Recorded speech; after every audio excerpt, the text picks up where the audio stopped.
Hello everyone, it's Dianne at Minerva. I hope you're all having a super week. And today I'm going to be sharing a make with you for this jacket. It's the Yanaka Jacket by Liesl Co. Now this one is really unique because this is sort of a cross between a jacket and a cardigan. At least that's what it says in the pattern. Because it's unlined, so it's casual. We have these cut-on sleeves. So there's no set-in sleeves if that's something that you're worried about. And there's sort of a sleeve gusset for ease of movement. We've also got a stand-up collar and there's a little V cut out at the back. So lots of nice features going on with this pattern. And what we're using today is a Minerva core range Melton wool blend coating. This one right here. There are other shades to choose from if this is not your thing, but this one is denim blue. I think this is a really nice colour. Be perfect for the autumn winter. And also something that you can wear casual or dress up, so a really nice little addition to your wardrobe. Wash and prepare that fabric before we get started, and of course check the sizing with the packet, so take a tape measure and check yourself for the perfect fit. When we've done that, we're ready to begin cutting our pattern pieces together, so let's go and do that now. Here are our pieces for our jacket. So this is your jacket front. And we want to make sure that we join the pieces, this upper piece and this lower piece of the front together at this point here. So you will need to make sure that you check you have the right cup size for your fitting. So there's different cup sizes on this one. There's A, B, C and also D. So we join these two pieces here. The straight grain is this way. Make a note of your markings. So the circles, this front line here, and also the circle marks here, and your notches at these points. Cut two pieces. Here we have the jacket back. Again, we're going to cut two pieces. The straight grain is this way. You can lengthen or shorten at this point. Make a note of the markings and the circles. Here we have our jacket front facing. So again, we want to join the upper facing piece to the lower facing piece on the paper pattern before we cut it out. Make sure you have the right two. We can lengthen or shorten at this point. The straight grain is going this way. So cut two pieces and note your markings. Then we have the sleeve gusset. We're going to cut two. The straight grain is this way. Note your markings and circles.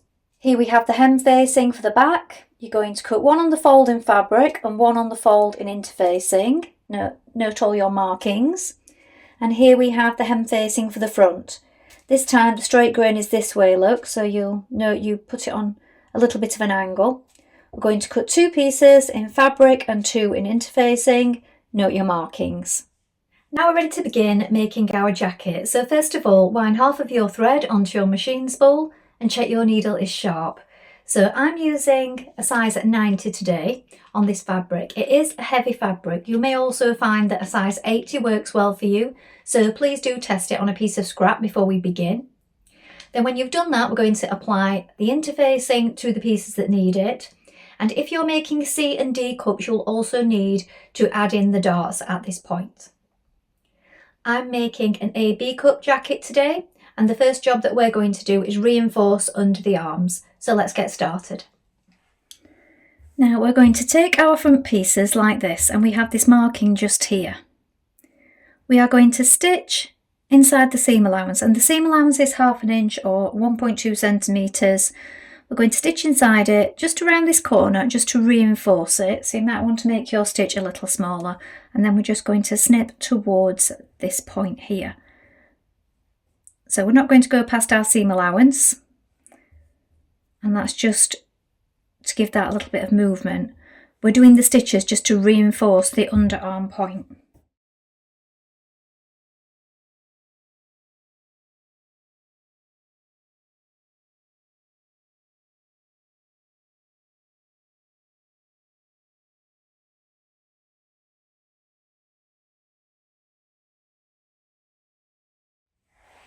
We're also going to do this stay stitching at the collar point, so we have a marking just here, look. We're going to do it again, just a couple of centimetres to this point and then around the corner within the seam allowance, and then again we're going to snip towards this circle, this marking that we have just here.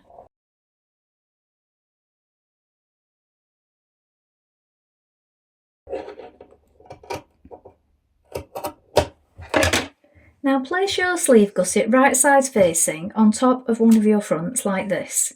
So we pin it from the bottom and also down the sleeve, but at the point here where the markings and the circles line up, you want to spread this out here, look, so that it matches your sleeve gusset, so it opens up at that stay stitching just there. So if I pop an extra pin there, you can see, look, where I've snipped it, it's opened up. You will probably need an extra pin to keep it in place. And when you stitch it in place, you are better off sewing it from the jacket side like this so that you can see your stay stitching, and sew just inside it. And you will need to snip on the gusset just here to the circle as well. So we're going to stitch that in place now with a 1.2 centimetre seam allowance, or half an inch.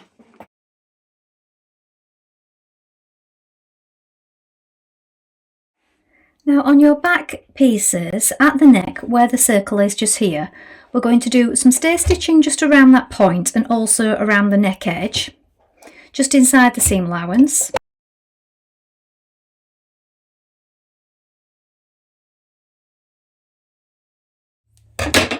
And then also at the underarm point again, as we did on the front pieces.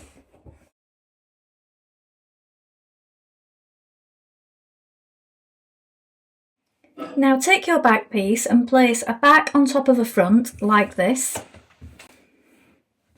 So we have our gusset here, look.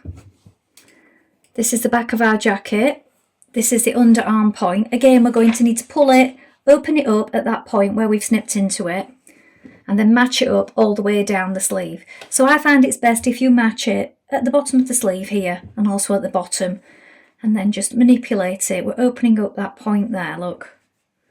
Then we're going to stitch it in place. Make sure that you pivot here as you did on your front to go around this point where you did your stay stitching. Stitch that in place with a 1.2 centimetre seam allowance and repeat on both sides.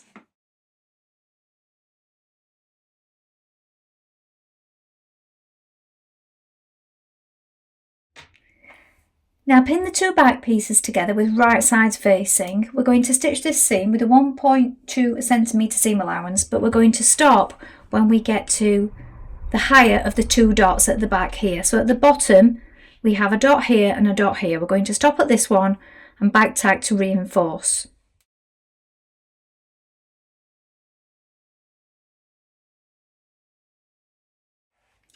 Now press open each of your seams at this point, and then you can either edge finish it in your chosen method, so you could overlock or zigzag finish. I'm going to be adding some binding to my seams on each side, and also at the sides here.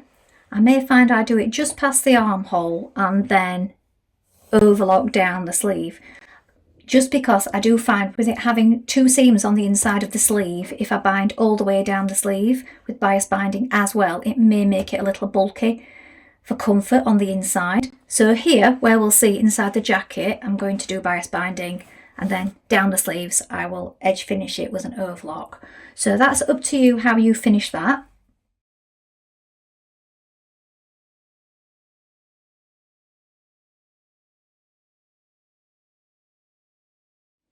So I have one side done, so I stitched it with the machine first of all, and then I've stitched it by hand. So you can do them both together, but with it being down the back, we really want it open and flat like this. So on the other seams you might want to just bind them together, but as it suggests pressing them all open and flat, you may prefer to do them separately. Here is the centre back seam.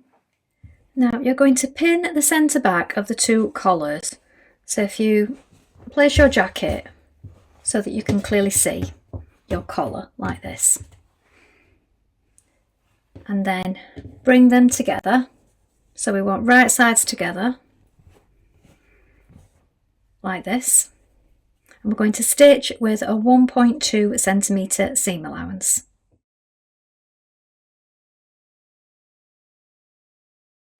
Now pin the back of your collar to your jacket right sides facing like this. So we have the centre back matching the centre back seam. We have these 2 points here where we've stay stitched, and it goes to where we've snipped it. we want this bit, look, that will fill in that triangle there, so we have it pointed just coming up a little. We bring that in a little as we stitch it. So we go right to the very edge of where we snipped it, and that's stay stitching, and then along here when we stitch the seam. We want to make sure we match these notches which are on the shoulder of both pieces, and then also at the bottom here there's another notch, look. So make sure that it all goes to it all the way down the sleeve. We're going to stitch that in place now with a 1.2 centimetre seam allowance. Now you may wish to get your collar stitched in place before you go down the sleeve, just to make sure that everything's lying flat and even, and also turn it through once you've done this just to check it looks right.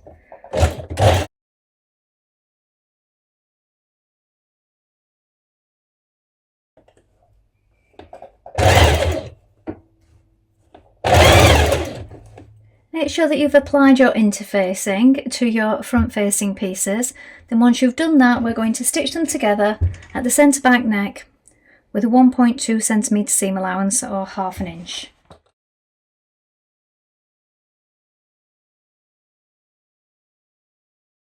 Once you've done this, we're going to finish around the inside edge with our chosen method, so that could be either an overlock or a binding like you did on the seams. So these are your two pieces of front facing joined together, and this edge here is the edge that you want to either overlock or bind. This is the part that will go to the jacket just there, that curved edge. So I've finished the inside edge of mine with the binding, and we're now going to add it to the jacket at the neckline. Pin your facing to your jacket like this, matching the centre back, these points here, and all the way to the bottom.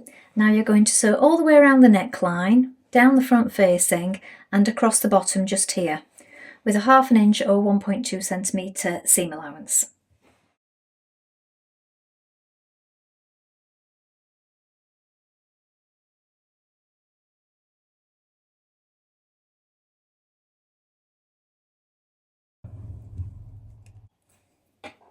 Snip across the corners and also snip round the edge of the neckline. Now take your bottom band pieces and place them right sides facing like this. We're going to stitch them together at the side seams with a 1.2 centimetre or ½ inch seam allowance.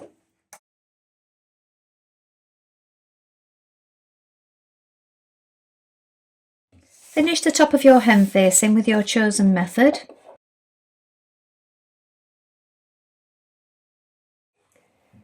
Pin your bottom hem to the bottom of your jacket like this. So what you want to do is you overlap it here where the front facing is, pin it in position, match up that notch there on the side sort of gusset with the side seam, match up your points here with a little V at the back. Now you will need to stitch down to the second circle on the back here and reinforce it.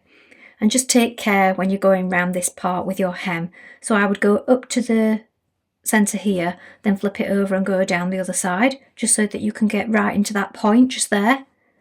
And we're going to sew around that bottom with a 1.2 centimetre seam allowance.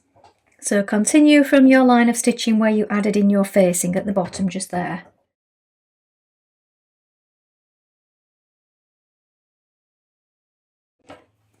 Clip across the bottoms here, not too close to your stitching though, and then once we've done this we're going to turn it out to the right side.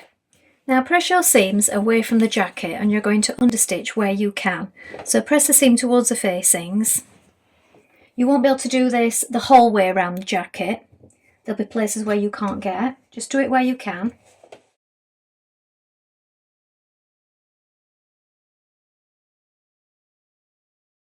Now turn up your sleeve hems, finish with your chosen method around the raw edge, and then hand stitch in place.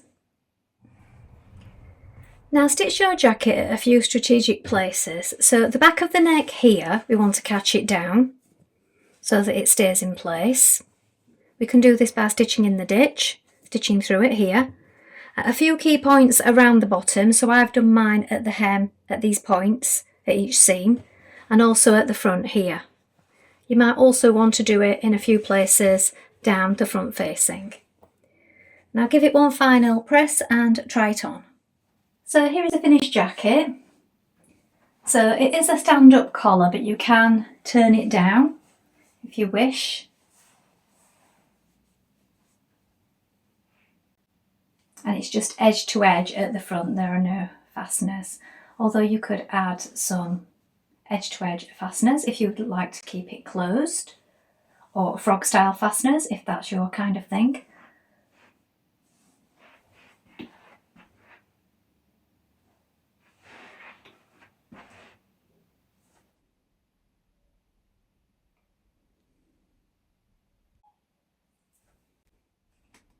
Well, I hope you've enjoyed sewing along with me today. I think this is a really smart jacket, but you could also wear it as a cardigan depending on what kind of fabric you choose. I love it in this fabric on the front here, and it does suggest fabrics such as jacquard and brocade also, so I think this looks really lovely. So if you want something with a little bit of print, that would also work really well, or heavier fabrics like the wool and wool blends for autumn winter jackets. Please let us know in the comments below if you've made this pattern before, and of course remember to include your photographs because we do love seeing them. You can get 10% off all your orders for a whole year if you take a look at the Minerva Craft Club, and you can also create a free online account with us and share your makes. It's a lovely way to join in with our wonderful worldwide sewing community. Thank you so much for watching today. I hope to be back soon with more sewing inspiration for you. Bye for now.